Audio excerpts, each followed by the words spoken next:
Hi, welcome to the Cairns Writes podcast, home of science fiction, fantasy and horror author Michael Cairns, me. If you enjoy what you hear today, you can find more at cairnswrites.com. In episode 1 of Life Without Tumblr, Scarlet discovered she had a control freak for a computer, her mum had a spellbook, and she met a slightly smelly homeless guy called Martin. Life Without Tumblr, episode 2.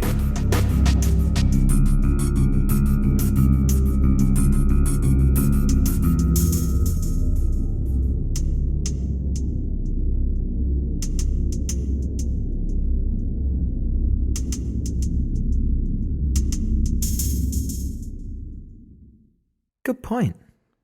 She looked at the book, the creased yellow in colour, and wondered whether there wasn't a whole bunch of stuff about her mum she should know. She flicked through it, through pages of the epileptic spider school, and shook her head. Hang on, how do you know? He was gone, smell and all. Damn it, how did he do that? This was like some weird, scary movie. The rain started up again, drenching her in seconds as she ran for the house. It was quiet and cold and already smelt empty. She'd only been out for an hour or so, but the absence of Mum was weird. She never left the house, like ever. Scarlet sat on the couch and stared out as the rain fell harder and harder. Then she shrugged and walked upstairs. She got as far as the door to her bedroom when she remembered about the computer, swore, punched the doorframe, and slouched back down to the lounge. What was she supposed to do now?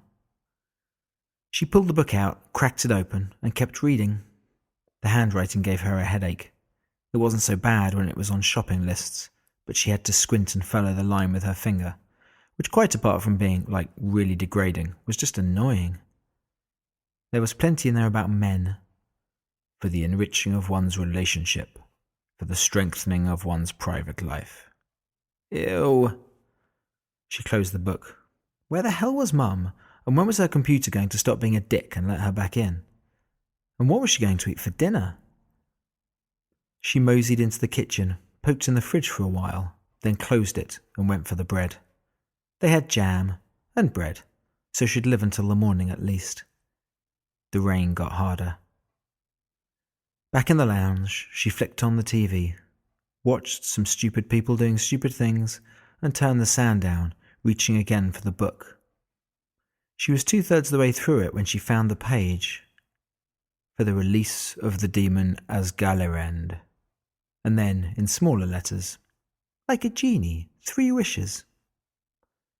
Scarlet knew very little about all this stuff, aside from that, it existed, which was more than she knew this morning.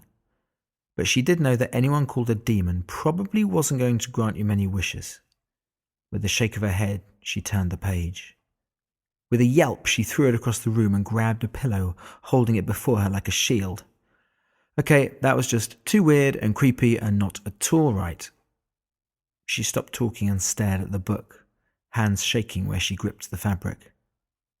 It stared back, and she made slow, small steps toward it, pillow thrust out in front. She had taken only a few steps when she looked at the pillow, scrunched up her face, and threw it behind her. She scooped the book up and turned back to what she had seen. She squeaked this time, but kept hold of it. The page was filled with a picture, so lifelike it was horrible. And it was horrible. It was Mum. Only Mum was surrounded by thick iron bars, and in the shifting darkness that lay around the edges, she could see dark stone and smoke and flickering shadows. Mum was scared, one hand holding onto the bars as she looked at something just past Scarlet. Then, and she would swear to this 1,000,000 times, the eyes moved, and suddenly her mum was staring at her, out of the book. The mouth moved, no sound reaching her, but she could recognise "help me" any day of the week.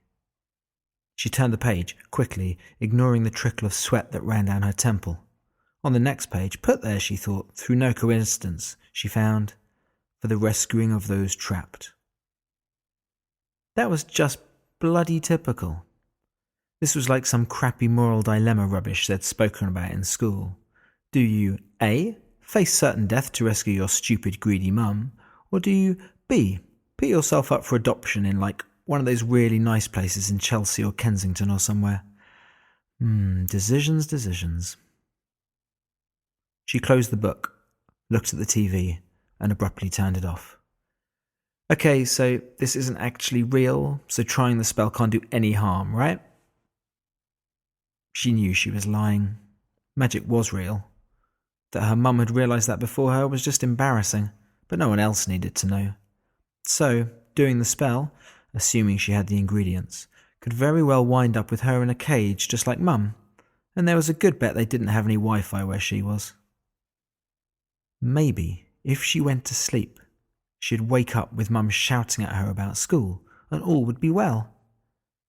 She looked at the book, then placed it carefully on the corner of the sofa where she'd found it.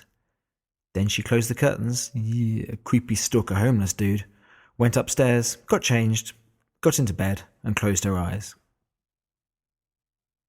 This was weird. What did you do at night when you didn't sign off from Facebook? What about all the people who didn't know she was going to bed? With considerable effort and more than one deeply felt sigh, she drifted slowly to sleep. Her eyes cracked open, the grey dawnlight badgering her to wake up. She tried to ignore it and rolled over. Her eyes lit on the computer and came fully awake, and with a smile she hoisted it onto the bed. Flicking the power on, she logged in. The screen went blank. "Still not kidding, go away please." Ah! With a shout she dumped it on the floor. Not too hard though, that would just be stupid, and flumped back onto her bed. Okay, any second, Mum was going to start shouting. Any second. With another huge sigh, she shoved the covers off and staggered into the bedroom.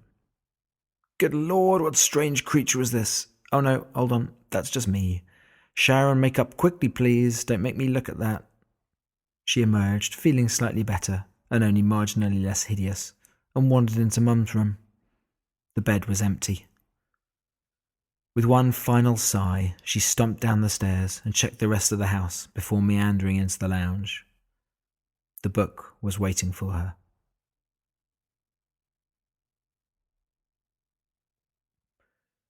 She turned to Mum's page, winced at what she saw, then turned to the next one. She'd need to go to the shop to get a couple of bits, but there was nothing too strange. She shrugged on her coat and headed out. She was just leaving the co-op, weighed down with 2 bags, featuring a reasonable mix of spell ingredients and microwave food, when a hand brushed against hers. Creepy homeless guy waved a filthy hand at the bags. Some interesting things you've bought there. In my experience, combining some of them might lead you to opening a gateway to somewhere you might not want to go. What is it with you? Stop looking at my stuff, Jesus. And anyway, I don't really have much choice. Your mum is hotter and way cooler than yours, all right. He smiled, revealing a remarkably good set of teeth, and held his hands up before him. Please, let me finish a sentence. Okay, so I was suggesting that the gate you intend to open will lead you somewhere I wouldn't class as being particularly suitable for a girl of 16. So how about I come with you? She looked at him.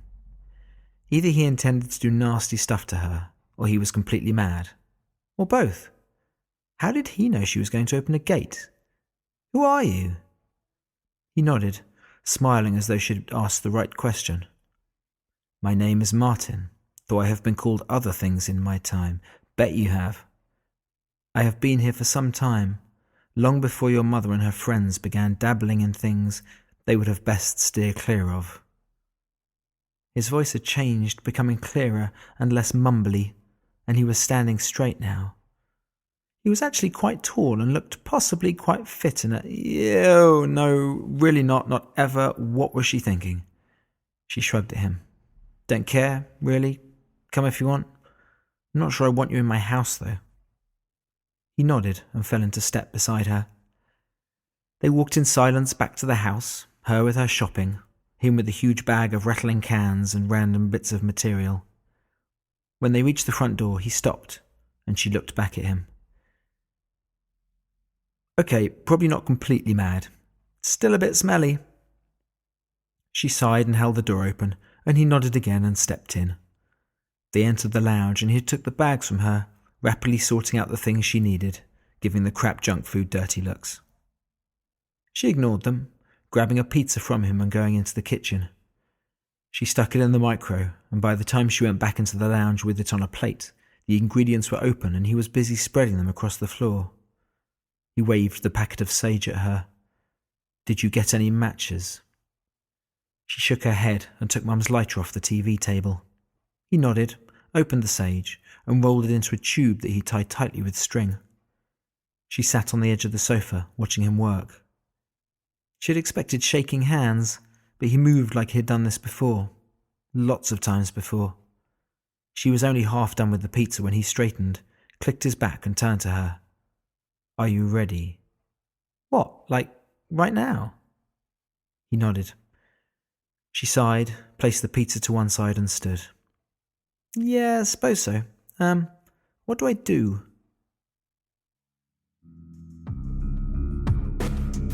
Thanks for listening. I hope you enjoyed the show. If you liked what you heard, you can find more at canswrites.com. And come back here in a week for the next installment.